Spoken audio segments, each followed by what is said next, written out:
The nation's number one talk station, 99.3 Nigeria Info. Welcome to the second part of Dailies today, the big one. And yes, he's back on the show.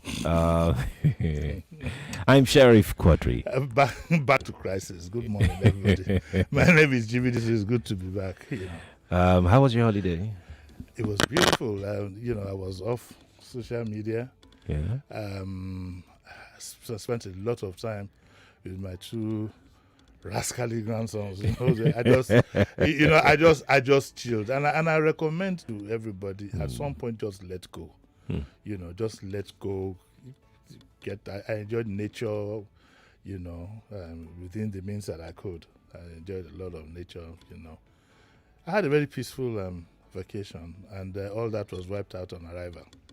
On arrival? Benny doesn't look at me now. I'm stressed. Already? Oh, no, it doesn't go to NP.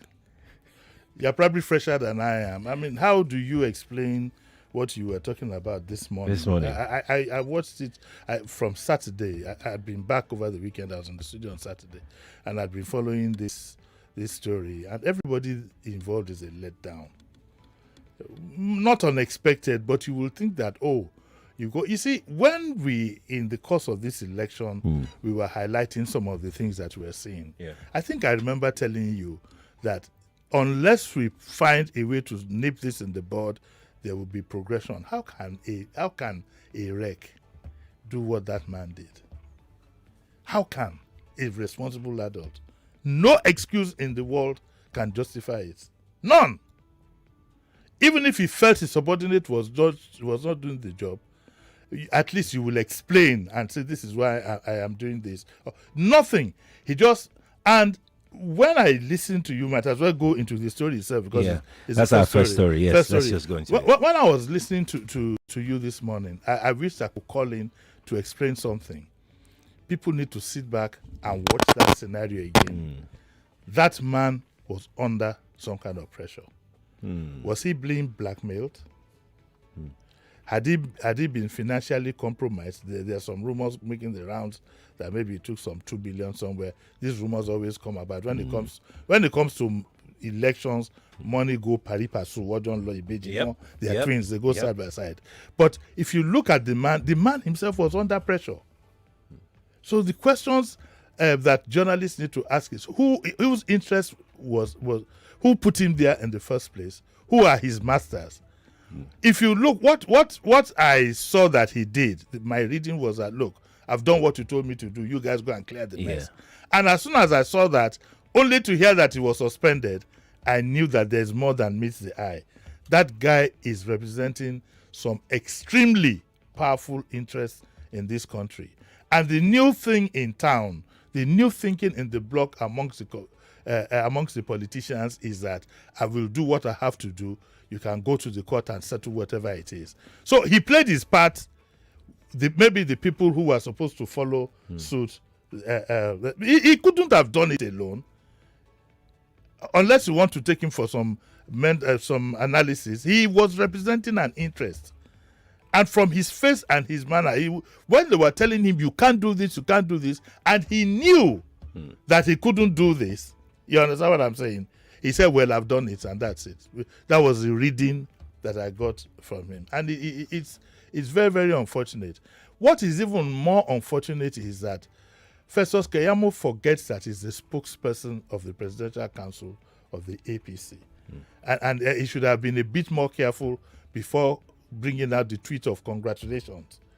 Because, you see, what we expect of our politicians is that at the very least, you should be statesmen. You should be conscious of your position. You should know that you want to contribute to good governance and good politics. But Reuben Abati made another point yesterday because I was watching him. Reuben said as at 11 a.m. on Monday, the tweet was still up. He didn't bring it down. Do you understand what I'm saying? What has now made it much more worse was that the candidate herself, who you want to be governor, you want to lead your people, you want to set a good example, you should have known. I would expect a candidate like that to know the process and what the law says about whatever it is. You now went to court. For the court to do what now? For the court to do what? Everybody, that whole chain. Is this a test for the court now? It's not a test for the court. Because the matter is in front of whether they want to see that kind of matter or not is right there now. And like you said, extremely powerful people. It's extremely powerful people. So and you see, go to court. That phrase "go to court" means that ibeloma chuchi. You have you heard? You know I've come again. Have you heard? Have you heard the story of Ibeloma chuchi? Let me tell you this. I mean, in the midst of all this, let's have a bit of fun. So there was supposed to be one lady, one woman, who would have this nocturnal visitor at night, and then they put the son, her little son, they put him under the bed so that so on this particular day, the man suddenly surfaced. So rather than put the son under the bed, it was the man himself that was under the bed. So when the woman's husband came in and said hello to the son, the man was under the bed. His two eyes were still. They said, that is, you will see. That's the background. So I've come again. So the kind of thing you get from our politicians is they go to court. They know what is going to happen. What we are seeing that is very, very frightening is the compromise of institutions. A compromise of institutions, Sheriff. I would have thought that Mahmoud would have been so embarrassed and enraged, he would have placed that gentleman under arrest. Rather, you said he shouldn't go anywhere near the headquarters. What is he going to do? He's done the job he's supposed to do. It's done. His job is done. And you say his job is done. By suspending himself, you have given him better relief. He can stay back. He can go for Umrah. He can go on vacation. He can go on a cruise. He's not, enjoys whatever. You didn't place him under any arrest. The Attorney General did not call you to say that, look, this thing that happened could have led to a crisis. Even if you want to go as far as possible, you can head towards something like treason. Because the whole country would have burned down yesterday. But of course, our politicians are beginning to see that they can get away with anything in our country. That's what it is. I remember that. Because you can see. And you remember I told you from what we saw at gubernatorial and whatever, down to presidency and whatever, I told you that this thing is going to be progressive. Let us see where all this is going to end now. They are going to announce the results on Thursday. Because they have now prepared a ground for a very messy situation. You asked one question this morning, that what would happen if any one of them is declared a winner. We are in for a long haul. It appears. Yes, the elections have been compromised. What you might get at the end of the day, if care is not taken, is that you have to do a complete rerun of that election. Yeah? Yes, it's been compromised. Because these election things is like a chain. Okay, from preparing beavers and all that nonsense, jagwajantis that hardly ever works, all the way to announcing of results. The moment the chain is broken, you have to go back. It's like when you are taking medicine for typhoid. If you break the chain, you have to take the full course again. That's right. That I am sure that is where we are headed if care is not taken. Because it's dicey who would accept the results. Nobody would accept the result, especially the people who are behind all this and haven't succeeded. They have laid a premise for only God knows how long it will take before Adamawa will be able to settle down to some form of governance. It's a pity that at the end of the day, it's the people that pay for all this. We are the ones who pay for all this irresponsibility. And the question I just ask myself is that how far can this political class push Nigerians? How far? How far? That's a very deep question, though. How far? Because as if it's not far enough, have you? No, this brazenness has to be challenged. But everybody is being browbeaten into line. If you ask people, everybody now is living in some kind of fear. Let's be honest with ourselves. Everybody is being browbeaten into line. You understand? We had an election, so some people come out brazenly and say, don't vote for this and vote for that and get away with it. The police say that he's joking.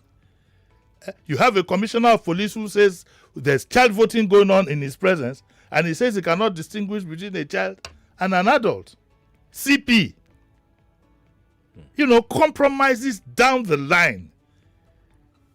Compromises down the line. If this is the democracy that Nigeria wants to practice, I'm not too sure I'll be happy to be a part of it. No, maybe I should just go and sit down as a pensioner under the palm tree, mommy Agmoin, Badagry or something like that. Yeah. Yes. It's tiring. You were just saying this one. Yeah. I've been involved in all this nonsense since 1975. When I was in year one in university, we've been fighting tooth and nail, fighting. The man who led us, who led us back then, who was our manager, he faced his own challenge recently. Yes. Well, Yinka is my mentor now. Yinka is my mentor. I've always looked up to him, and I still do. But remember what Fashola said. May God not, what was he said? Something like, may God not let us face a challenge or whatever. He's facing his own now. Because they don't understand.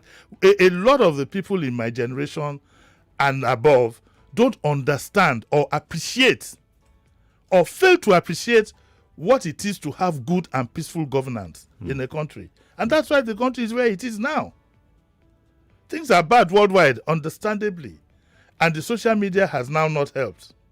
Because the social media has allowed people who don't understand, who don't know their left from their right, to become the biggest spokesperson on earth. Once you have the money to buy the crowd, that's what it is. It's a pity.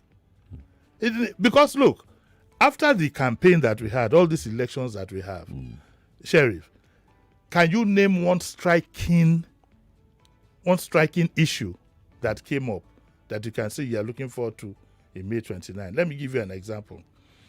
When Awolowo came in, was it 79 or so? When Awolowo came, we were all looking forward to the four cardinal whatever. Yeah. We were looking forward to Shagari's whatever it is. Agenda and so on and so forth. Even at state level, we were looking forward to what Jack did, which of course he did to the best of his capability and so on and so forth. In all the elections that we've had, countrywide, at all levels, can you name one thing that you would say has excited you and you're looking forward to? None. It was all about abuse because it lacked substance. And from what we are getting now, you're going to be having a whole lot of fuddy-duddies running this country again. My generation has refused to shift. May God help us all. Let's go to the next one, Abby. Well, in fact, we're discussing your generation at 8 o'clock today. Yes, they should. If the young generation don't sit up, we will mess them up again. That's our conversation. That's the honest to God truth. If the young generation don't sit up and plan. I'm sorry to go this personal, but let me just quickly. When I heard Fashola's interview on channels about what the APC did, I marveled about the planning, about all the processes they went through, and the one he did not talk about. he spoke about the planning, how they and the one he avoided, and then the one he avoided. By the time you combine the two, a younger generation have to play catch up. Yeah, they have to. This it took them by surprise. This Obi phenomenon took them. They have to sit back and plan ahead. It's not going to be like the Oga said. It's not going to be a tea party. I don't know about telling you to grab it and run the way we did. I cannot. I cannot say that. But really, we need a generational change. There's no doubt about that. I don't care in what lap it falls in, but I have one phrase that I'm not the original whatever of the phrase. It's a common phrase. You cannot continue to do the same thing with the same set of people and expect a different result. Next. Yeah. Let's go to the next one. This story is from the Punch newspaper. Fuel subsidy, FG begins 40% pay rise for workers, April ending. Throw money at it. That's what we always do. And I've seen pay rises. I got to dodgy. Sometimes I sound like somebody who should be kept in the museum. This KK man in front of me, I got to dodgy. I got 6 months pay. I was working in the Ministry of Justice. We keep throwing money at the problem and it hasn't solved anything. I appreciate the fact that, okay, so to whatever it is to cushion, so what do you do in the public sector? You increase pay by 40%. No problem. but it's not going to do anything. The private sector can't afford to do that. Ask the handlers, the personnel in the private sector, and ask that they've even cut some salaries by 50% and laid off people. So you're taking care of government workers. What happens to the rest? So for me, it's not so much about money. It's about the real cushion that you provide. Can you, for God's sake, provide very good health facilities, good schools, good schools, good roads for people to not just throwing salaries at these things. It's not to look at the quantum of the salary. It's the worth. By now, I'm sorry to burst your bubble, but I'm sure some Baba landlords are adjusting. They are warming up. They are warming up. Call me that. Do the agent. Rents will go up. The whole process, it will go all the way around. And then the increment disappears. We need to sit down. We need to sit down in all honesty and take a critical look. Yes, the subsidy has to be removed because that in itself has become a racket. But throwing money at it, 40% salary rise, will just again fuel inflation. What it calls for is, and there are people who are not ready to do it. Our elite are not ready. Our political class are not ready. The first thing we need to do, for God's sake and for crying out loud, is to enhance probity in the handling of public funds and projects. When you build a 10-kilometer road 154% higher than the same road in Morocco, under the same conditions, that's what we need to bring everything down. Our politicians like to celebrate, we have provided this, they're the dividends of, they're not dividends for everybody, dividends for their pocket. You'll be lucky if it gets done. Those are the things that we need to do, amongst others, and not just throw money. But this story says that barring any last-minute change of plans, the federal government will begin payment of the planned increase in civil servants' pay by the end of April. So we are supposed to give them a round of applause. We will look and see what happens. By the end of May, we will invite 1 or 2 workers and find out if they're better off than that. We've been throwing money at this for so long. And what do we get? More and more and more and more inflation. Will the private sector be able to do so likewise? It is yet to be seen. And yet, because when we are talking about private sector, really, let's even start from simple things like transportation. Let's talk about how I was speaking to Nkiru the farmer the other day and asking her about how this trio, this is the 3 of them, Nkiru the farmer, Isioma the butcher, and so on and so forth. I asked them, when Nkiru told me half the story, I switched off the phone. How she found it so difficult to run her farm. Isioma too is not any better. Because he hasn't told me, I can't say what the real problem is. To put infrastructure together, to keep it going, it's a big problem. Massive, not to talk of human capital. So we need to look at these things in depth. And part of the things that will help us in all this is good governance, good behavior for those in authority to lay good examples for our people to follow. But we won't do that. What we have is brazen.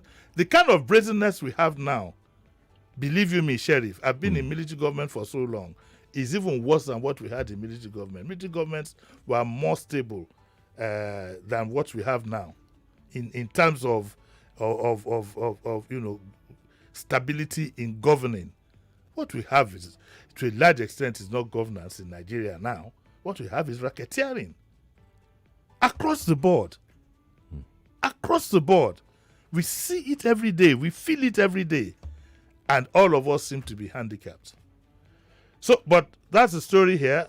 40% pay rise for workers. At least you'll enjoy it for a month or 2 before the reality sets in. Indeed. Let's take our next story. This time, let's go to the Vanguard newspaper. Lagos Poll, Tribunal orders substituted service on Sanwo-Olu. Oh, yes. This story. Now, let me explain what it is. The trend these days is when you're being sued by somebody, you reject. When the bailiff turns up with the summons, you reject it. So, continually, you have to do substituted service. And I don't think it's too good for our legal processes. And the lawyers, indeed the judiciary, have to get, behind, and stop this practice. Because what this story says here is that, and this is my opinion, I don't know whether it's right or wrong, but this is just my opinion. It said that Sanwo-Olu has been evading the service of the petition by the bailiff. I think Mr. Sanwo-Olu, because he is subject to the advice of his lawyers, but he should also remember that there's a political side to it. It's bad that you have in the report that a governor is evading service. If a governor is evading service, it means everybody can do the same. It's not good for a judicial process. And I don't see how it affects the case, maybe because I'm not a lawyer. But I'd like us to be honorable in the things that we do. If a bailiff comes to serve you, whatever, you take it and sign for it. Let us set that example. I hope this report, maybe there might be some explanation. But to say, and now the court has now said, oh, okay, let's do substituted service and send it through a courier company and so on and so forth. I don't like the optics. It doesn't look too good. And our lawyers need to be careful how they advise their clients, because it's not just always about law. It's also about responsibility.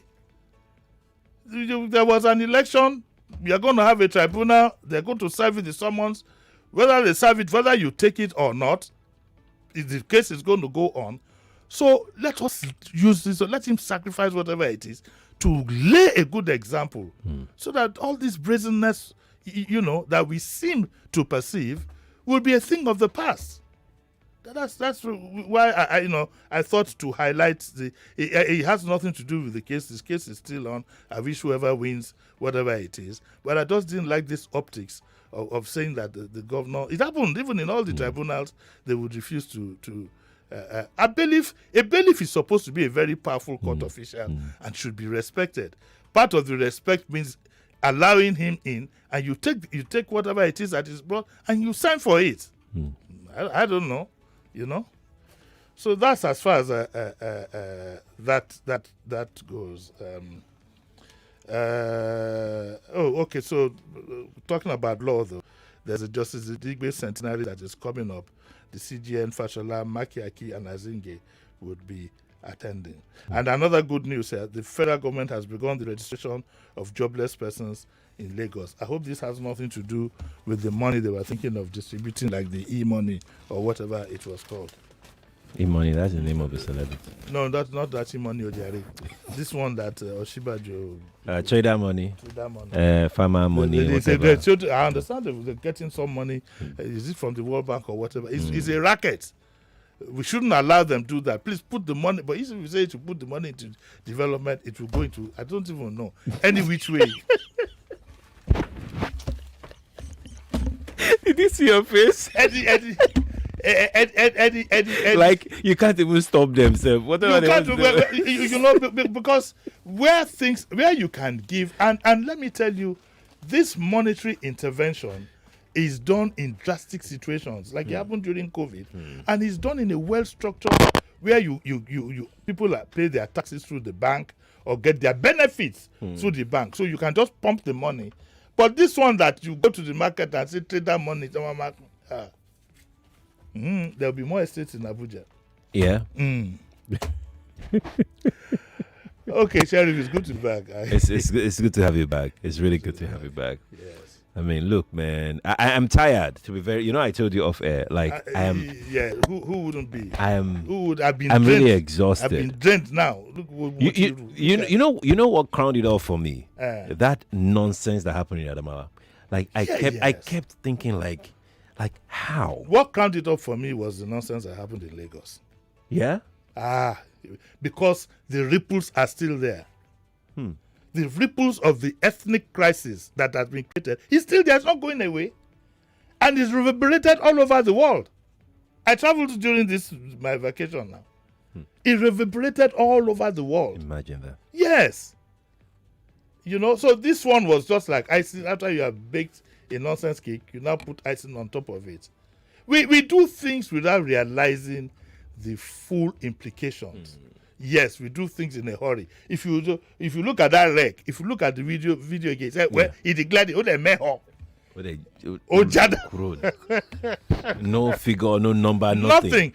You could see that guy is either he was blackmailed, or he had the people who, if he had been compromised, were putting him in under pressure. Remember that money is still in your account. We have the records. So he did what was supposed to do and left a crisis. My God. Like, I've done my part. We have to go. Thank you so much. You'll be back at 9? Okay. Yeah, I think so. Yeah. All right, Lagos. And that's our show today. Thank you so much for coming. We're going to take a break now. When we return, let's talk about JD's generation and the young people. That's next. It's midnight. You're on an important... And I want to assume that you would run because I want to give the listeners context for the conversation. In 2019, you were running mate to Atiku Abubakar. What did you learn then that you will not repeat this time? Yes, when is the president coming out to address us? There's a few things. One, I have a burden and a passion for young people. The fact that you have elected a man does not mean then you begin to order him around. The president will do whatever is good for the country at any given time. Mr. Adeshino, isn't the president responsible to the people? What should the next president do to root out stakeholders who are complicit? You fire those. Those that need to be fired are fired. It's looking like a brand new Chelsea, attacking with so much fluidity. And what can you say about that, Martin? I know you follow Chelsea quite closely. I live close to the Chelsea training ground. That's what you mean by that. I'm not a